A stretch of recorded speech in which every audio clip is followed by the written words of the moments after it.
Oi, pessoal.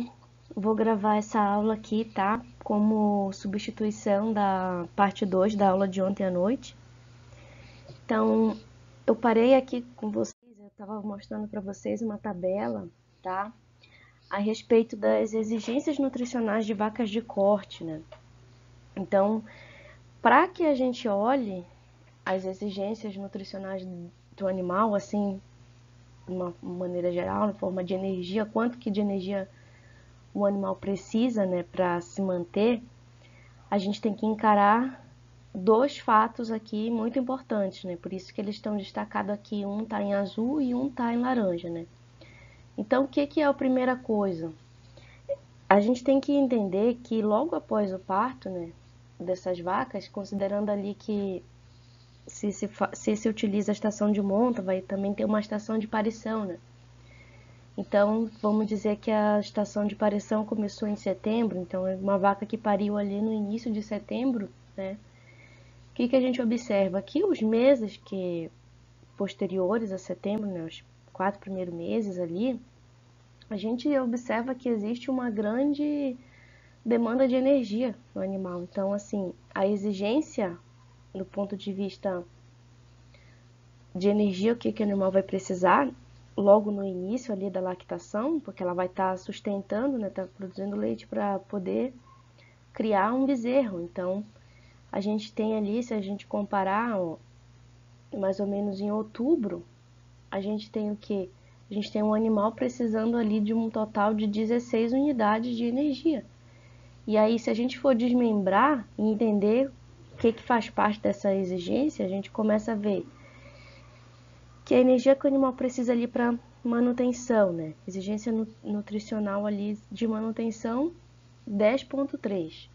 Crescimento, todos estão zero, porque a gente está considerando que o animal é adulto, já ele não está mais em fase de crescimento. E a gente tem ali um acréscimo de 5,7, né? Só que ele precisa de exigência nutricional só para atender a lactação. E nesse momento ali o animal ainda não está com uma nova prenhez, né?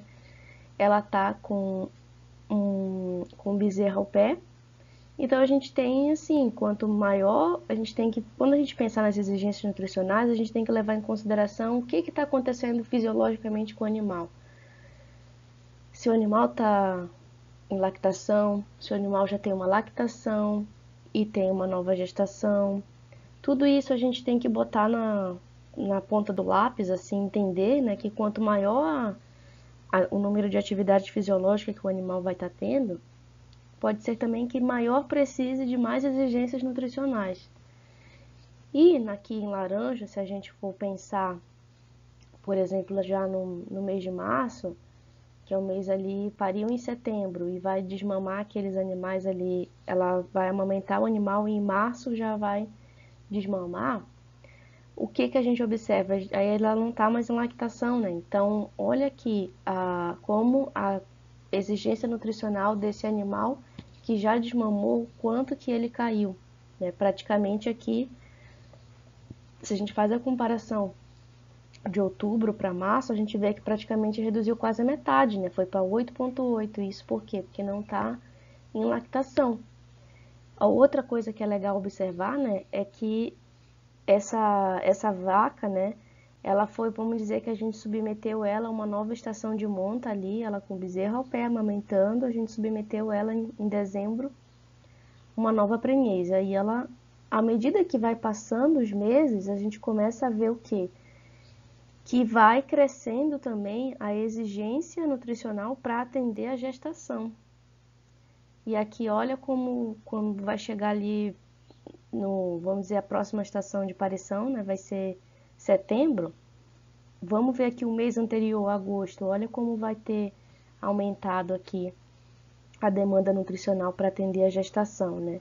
E aqui tá zero, né, porque ela não tá em lactação. Então, a ideia dessa tabela aqui é levar em consideração, né? Isso aqui é só exigências nutricionais de uma maneira generalizada. A gente não está levando em consideração aqui proteína, energia. A gente está pensando mais no aporte, né? De uma maneira generalizada, quanto que o animal precisa, nutricionalmente falando, energeticamente falando. E a gente observa isso aqui. E então, uma outra coisa que ficou, né, que a gente estava comentando, isso aqui é aquela revisão da aula gravada, né? O que a gente tem que entender? Que reprodução é uma atividade de luxo para os animais. O que é isso? O que isso significa? Significa que a ordem do uso de energia, de nutrientes que o animal faz uso no seu corpo, ele obedece uma ordem, tá? Então, primeiramente para se manter, né? Para poder estar vivo, estar respirando, estar fazendo as trocas, caminhada, ou gasto de energia para atender ali a questão celular, fisiológica do animal. Em segundo lugar, o uso desses nutrientes eles vão ser voltados para a produção de leite, se o animal tiver em lactação. Ou seja, e que também o que é a lactação? Na verdade, é uma atividade que garante a sobrevivência da espécie. Então, ela é a segunda, mas que vai demandar mais energia, né? Se ela estiver acontecendo, se a vaca estiver em lactação. Em terceiro lugar, se aquele animal também tiver, se aquela vaca também tiver ainda no primeiro parto, estiver ainda na fase de crescimento, ela vai precisar, né? Em terceiro lugar, o uso do nutriente vai ser para crescer. Em quarto lugar, vai ser para dar aquela reservinha, aquela de condição corporal, né? Que o animal começa a engordar, a gente começa a ver. E somente se ela tem um estado de corporal adequado, aí sim que ela vai reproduzir. Então, reprodução é em último lugar, né? Então, o score de condição corporal, ele é uma ferramenta muito utilizada para a gente entender esse processo, né? Que existe um mínimo de condição corporal que é necessário atingir para que os animais consigam, né, entrar na atividade reprodutiva. Então, depois vocês olham a aula com mais calma ali, mas aqui segue o mesmo preceito, muito parecido com bovino de leite, que é o seguinte, né? Vaca para emprenhar, ela tem que estar num estado de condição corporal, né? De preferencialmente ela não pode ser nem muito magra, por quê? Porque aqui muito magra ela não tem ainda. Ela está muito provavelmente aqui sem atividade ali de reprodução, a atividade hormonal não está acontecendo, muitas vezes, nessa vaca muito magra, né? E a gente não quer nenhuma vaca muito gorda também, então a gente sempre prefere aqui utilizar, né, escalas intermediárias, então pensar na vaca com score 3, 3,5, né, mínimo 2,5, depende, então isso aqui que é o interessante de se conhecer o score de condição corporal. E com isso, né, uma outra coisa aqui que a gente pode ver aqui nesse gráfico é o seguinte, tá? A gente tem essas situações, que é o seguinte, a vaca de corte, ela não tem aquele grande problema metabólico e entra em balanço energético negativo com facilidade e tudo mais, tem todo aquele transtorno fisiológico. Mas ela pode sim, se a gente não atender, né, fazer a nutrição adequada desses animais, a gente pode considerar sim que ela vai ter um atraso ali no primeiro cio depois do parto. Então, por que isso vai acontecer, né? A gente pode fazer aqui uma comparação, né, de duas situações. Na situação cinza aqui, né, na setinha é onde a gente está apontando o primeiro cio, né, depois do parto, né? Que a gente vai querer sempre tentar emprenhar esses animais respeitando depois do período fisiológico, né? A gente vai ter que encarar que se esses animais precisam se a gente quer um parto por ano, né? Depois do parto a gente dá um descansinho, mas no máximo ali 60 dias a gente já tem que começar a entrar com a atividade de tentar emprenhar ela novamente, né? Pra gente poder ter um intervalo de parto de 12 meses. Então, essa situação, o que a gente pode observar, tá? Que se a gente for ver uma vaca, se a gente comparando nessa situação de cinza aqui, um animal que ele tem uma nutrição adequada ali no pós-parto, logo a gente pode falar, né, que ela tem balanço energético positivo ao parto, que é esse BEP, tá? E o que a gente observa? Quando o animal está nutricionalmente adequado, ele não está muito magro, ele tem uma condição corporal ideal ali, a gente logo vê um cio depois do parto. E já se a vaca é muito magra, se a gente tem uma nutrição deficiente, como aqui nessa parte aqui de vermelho, a gente já observa, né, que ela vai atrasar muito aqui, logo depois do parto. Então, é isso aqui que acontece, né, com a, assim, com esses animais, né? É nesse sentido aqui que eu quero que vocês entendam esse gráfico, né? Que a gente atender nutricionalmente os animais tem um impacto muito grande na reprodução deles, na próxima estação de monta, na próxima prenhez, tá? E aí, como eu mostrei para vocês, né, que o animal, a vaca de corte, o metabolismo dela ele fica muito dividido no seguinte, né? Entre produzir o leite adequadamente, né? Ele tem que produzir o leite para poder fornecer, criar um bezerro bem. E a gente pode acabar perdendo em reprodução, né? Porque ela acaba sendo prioridade.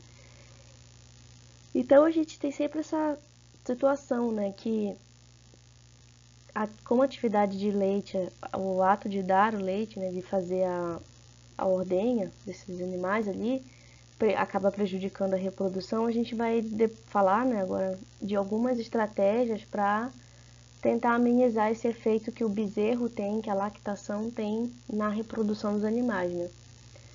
E a gente tem que sempre pensar nisso, né, de tentar fazer um manejo que a gente consiga tanto garantir um bezerro que está sendo criado saudavelmente, com uma alimentação adequada, e da mesma maneira, se você quiser ter um bezerro por vaca por ano, a gente tem que garantir uma alimentação adequada desses animais, porque senão você vai sobrecarregar o animal. Então ele não vai conseguir te atender tanto na lactação quanto na reprodução dos animais. E aí uma medida para tentar resolver isso aqui é fazer o desmame precoce, né? O que é o objetivo do desmame precoce? Então, já que considera, né, que a lactação, então ela exige mais dos animais fisiologicamente, a ideia aqui é fazer o quê? É desmamar os animais, fazer como se fosse assim que nem o bezerro de leite que a gente aleita por 60 dias, né? A gente desmamaria também esses animais aqui, mas eles precisam ter um peso mínimo de 70 a 60 dias, né? Qual que é o efeito positivo disso? Você dá um descanso para a vaca, no sentido fisiológico e energético. A vaca não vai gastar mais tanta energia em lactação, logo sobra para reprodução. E o lado negativo é que você, ao ter um animal desmamado muito cedo, você acaba aumentando demais o seu custo em criar aquele animal. Por quê? Porque você vai ter que garantir uma alimentação mais adequada para esse bicho. Então, vai ter custo com concentrado, vai ter que criar ali eles de uma maneira mais intensiva, né? Pensando de deixar eles fechados num lugar para estar observando. São animais ainda, como é 60 dias, ainda são animais com pouca resistência ali. Então tem que ficar de olho para ver se não vai adoecer de doença do carrapato. A questão de verminose também.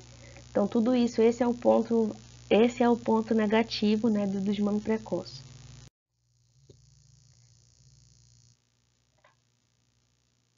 E, né, então, no desmame precoce, a gente tem que cuidar, né, de atender essa demanda aqui dos animais, né?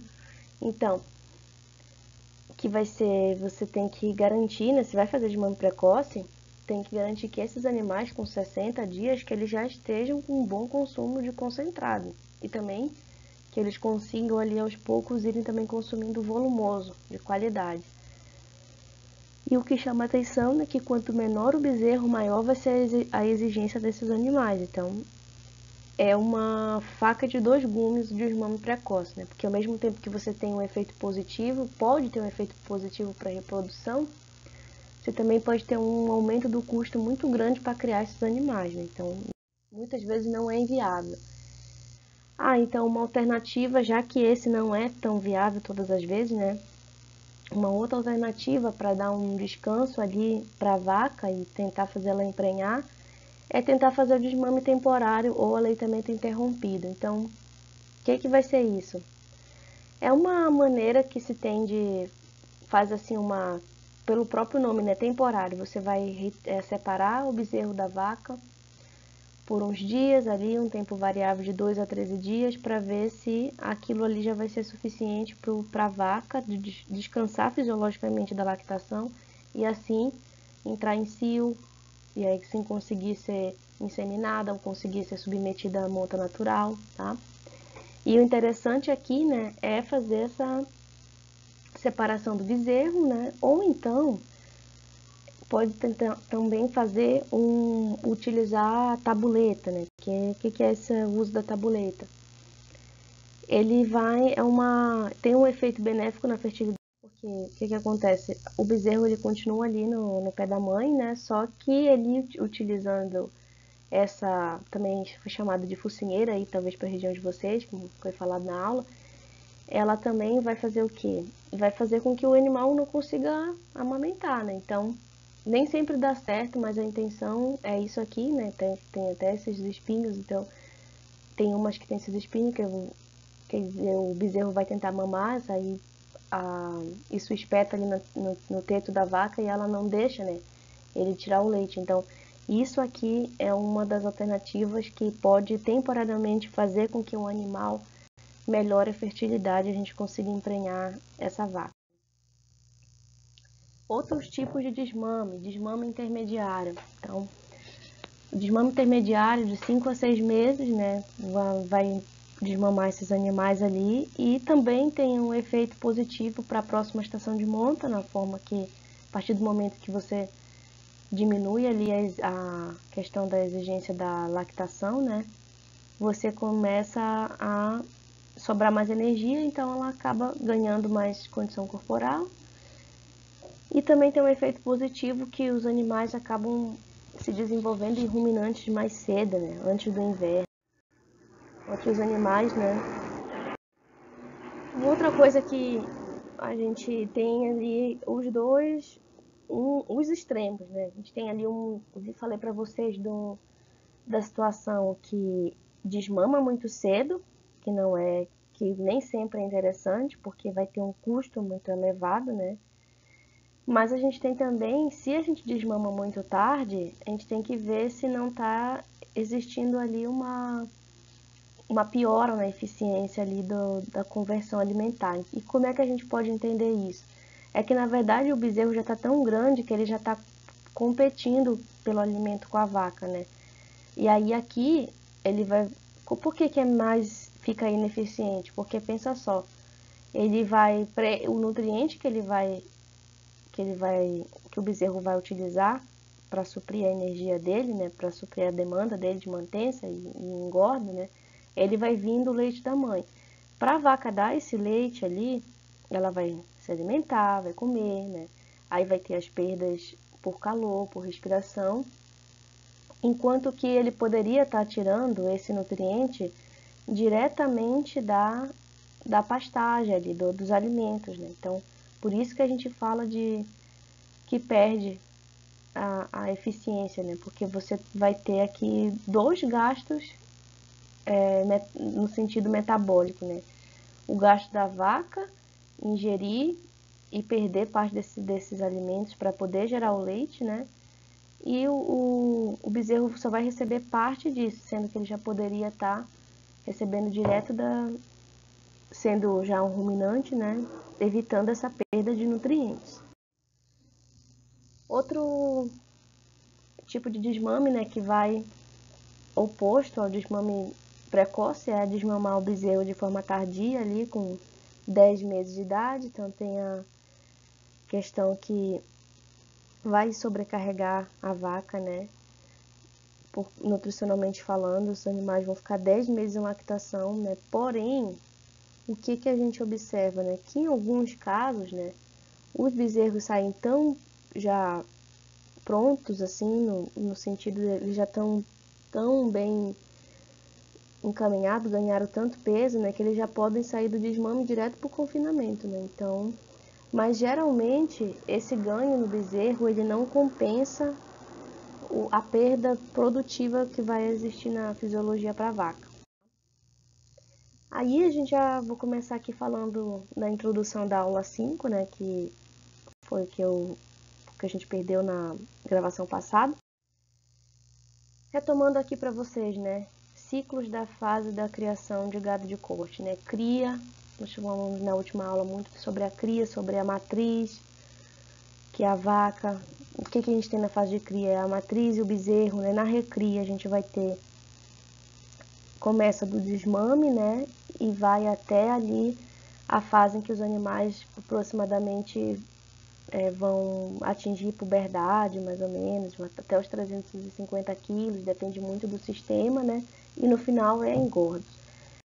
Aí uma pergunta, né, que é muito, assim, que tem que avaliar muito para se responder, né? Dentre esses tipos diferentes ciclos, né? Sendo que o produtor ele pode trabalhar com um ciclo completo, ele pode trabalhar só na fase de cria, vendendo os bezerros, ele pode recriar, ou pode trabalhar na recria e na engorda, né? Mas a gente tem que pensar assim, teria alguma chance da gente responder essa pergunta? Qual que é o sistema de produção mais vantajoso? Quem que está ganhando mais dinheiro, né? Levando em consideração essas diferentes fases. E aí o que a gente conversou é que depende muito da região, depende da situação do mercado. Por exemplo, agora, esse ano, né, a gente teve ali uma alta do preço do bezerro, ele está atingindo valores históricos de alta. Ou seja, quem tem que vender o bezerro fica muito valorizado, né? Então, isso deu um ânimo ali para a fase da cria, para quem trabalha, quem vende o bezerro. E já prejudica, né, quem vai comprar o bezerro e vai recriar ele, aí já vai ter um aumento do custo ali, né? Então, nem sempre vai compensar aqui. Então, tem que ver que sempre tem esse balanço. E depende também como é que está o preço dos insumos, né? Do que você vai utilizar. Se são preços muito elevados de suplementação, mineral e energética, né? Proteica, aí tu começa a ver que já fica muito. Pode ser que em alguma fase esteja no prejuízo, esteja mais inviável. Então, tudo depende da situação, né? Mas o que eu quero que vocês entendam aqui nessa figura, né, é fase de cria, né, que é esse primeiro quadradinho aqui. Na fase de cria, né, a gente tem as matrizes, que elas vão ser submetidas a acasalamento ou inseminação artificial, e elas vão emprenhar. As vacas que não emprenham, a gente vai fazer o quê? Muito provavelmente são vacas que já estão muito velhas, algum problema reprodutivo, e elas vão ali para o mercado final, que no sentido a gente vai vender, né, vai engordar esses animais para ir para o abate. E aqui, né, então, essa fase de cria, ela vai até ali a desmama, né? Então, depois que desmamou, já não é mais cria, vai começar a fase da recria. Só que quando a gente pensa que a gente vai, todo ano, a gente vai descartar alguns animais, né, que estão, algumas vacas que não vão mais estar eficientes de forma reprodutiva, a gente vai ter que considerar que a gente vai precisar repor essas vacas. Então, e quando é que a gente vai repor essas vacas, né? A bezerrada que nasce, vai nascer machos e fêmeas, algumas fêmeas a gente vai recriar e elas vão, depois de recriar, depois da desmama, né, em vez de elas irem para o abate, as novilhas elas vão, algumas, né, depende de quantas a gente descartou, algumas a gente leva para colocar dentro, para repor aquelas vacas que foram descartadas. Então, assim que a gente enxerga que a recria, ela também tem um elo muito grande com a fase de cria, né? Porque a gente precisa sempre repor as vacas. Então, a fase de recria, né? Quais são as categorias? Ela começa no bezerro desmamado, até que ele vira um novilho, até que vira uma novilha, né? Que tanto o novilho quanto a novilha vão para a fase final ali para engordar, para ir para o abate também, mas a gente pega algumas novilhas e volta para a fase de cria para substituir as vacas velhas. Em geral, o que a gente pode ver que se a gente fosse estabelecer assim mais ou menos quanto tempo que gasta em cada fase dessa produção, cria, recria, engorda, a gente tem um dado muito alarmante ali, né, que vê que a maior demora é na recria dos animais. A gente demora muito do desmame, né, até os animais atingirem a puberdade. Então, fiz aqui um exemplo, né, imaginando um rebanho, vamos dizer que a gente tem pensando sobre como recriar as novilhas, né, para poder substituir vacas que foram descartadas. Então, numa situação que a gente tem, por exemplo, um rebanho de 1000 vacas e não posso mais aumentar, eu tenho os rebanhos estabilizados para isso, meu espaço, né? E aí a gente precisa todo ano, devido à questão de infertilidade, animais, vaca mais velha começa a produzir bezerro muito pequeno, não está mais produzindo muito leite. Então a gente começa a descartar, né? Vamos dizer que nessa situação dessa fazenda aqui, vai haver um descarte de 15% do rebanho, né? Então, o que isso dá? Vai dar de 1000 vacas, vai dar 150 vacas. Então, todo ano, mais ou menos 150 vacas vão ser descartadas. Então, e considerando, né, que a taxa de natalidade, né, que quantos bezerros dessas 1000 vacas que emprenharam, né, quantas que vão conseguir, né, que vão conseguir parir. Aí a gente vamos supor aqui que a gente tem 85%. Então a gente tem 850 animais nascendo, 850 crias, tá? E aí a gente tem ali, né, no caso, divide assim, vai nascer tanto o macho quanto o fêmea, né? Então 50% mais 50% fêmea, tendo ali 404 fêmeas, aí, sendo que esses animais ainda que nasceram, né, eles podem ser submetidos à questão da mortalidade, né, porque animal, bezerro novo, um bezerro muito sensível, não pode adoecer de pneumonia, diarreia, de doença do carrapato, né, então a gente observa essas coisas e aí a gente vem aqui para a fase, né, que a gente tem que considerar que dessas bezerras que nasceram, então, a gente vai ter uma parte delas a gente vai usar para repor as vacas, então, né, que a gente descartou. Então, dessa forma, se a gente for ver que a gente ficou no total, considerando o que nasceu e o que morreu depois, 404 bezerras, né? Aí a gente tira 150 que vão ser recriadas para substituir as vacas que foram descartadas. A gente fica aqui depois, tirando essas 150, a gente fica com 254 novilhas que vão engordar também e vão ir para abate, tá? Então, e a forma como, e a gente vai precisar repor aquelas vacas que foram descartadas, né? Então, essas 150 novilhas, né, elas têm que ser recriadas de maneira mais eficiente possível, né, para a gente poder ter mais cedo esses animais ali substituindo. E o que a gente pode ver com relação ao momento, né, que esses animais de recria, eles conseguem atingir ali a puberdade, né, que é quando eles começam a ter aptidão para reprodução. Então, para essa novilha poder substituir, né, a vaca lá que foi descartada, ela tem que atingir a puberdade. O que a gente observa, né, é que existe uma diferença entre os graus de raça de animais, tá? Então, zebuínos vão ter mais ou menos um peso adequado à britânica e à continental. E como é que a gente tem que interpretar essa tabela aqui? Da seguinte maneira: para que os animais comecem a ter atividade de reprodução, capacidade de reprodução, as novilhas, né? A gente precisa ter esses animais atingindo um peso de cerca de 70% do peso vivo adulto, tá? Então, por exemplo, uma vaca zebuína, que o peso adulto dela é em torno de 450, para ela começar a atividade de reprodução, a atividade da puberdade, né, ela precisa atingir em média ali 292 kg. E assim você interpreta para britânico, para continental, né?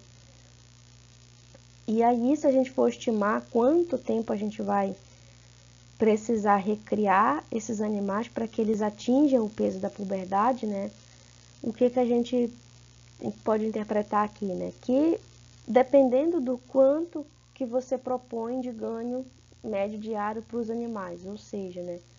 Quanto maior o ganho de médio diário, mais rápido eles vão atingir o peso da puberdade. Por exemplo, numa vaca zebuína, né? Se a gente tem um ganho ali, faz um manejo de nutricional muito bem feito, né? Com bastante pastagem, com suplementação, se precisa, aí a gente consegue um ganho, se essas novilhas estão sendo recriadas, né, com uma média ali de ganho de 700 gramas por dia, a gente pode observar que em um ano, em 12 meses, ela pode atingir ali o peso da puberdade. E já quando a gente vai caindo aqui, o ganho médio diário, né, em vez de ganhar 700, a gente vai lá para o oposto, né? A gente vai ter um tipo de manejo que a gente vai atender só 300 gramas vai dar só 300 gramas de ganho diário. Então, ganhando 300 gramas, aí já vai demorar mais para começar a puberdade, né? Porque ela vai demorar 30 meses. Então, assim, e observem aqui, né, que, por exemplo, animais da raça continental, né? Eles são mais tardios, né? São animais mais tardios porque são animais de grande porte, né? São animais de bom rendimento de carcaça, mas são animais mais tardios, no sentido de que a gente observa que para que esse animal consiga chegar, né, no peso, no 70% do peso adulto, em um ano, por exemplo, ela vai ter que ganhar quase 1 quilo por dia. E isso é muito, né? 700 é muito, 1 quilo também é bastante, né? Então, é nisso que a gente tem que observar.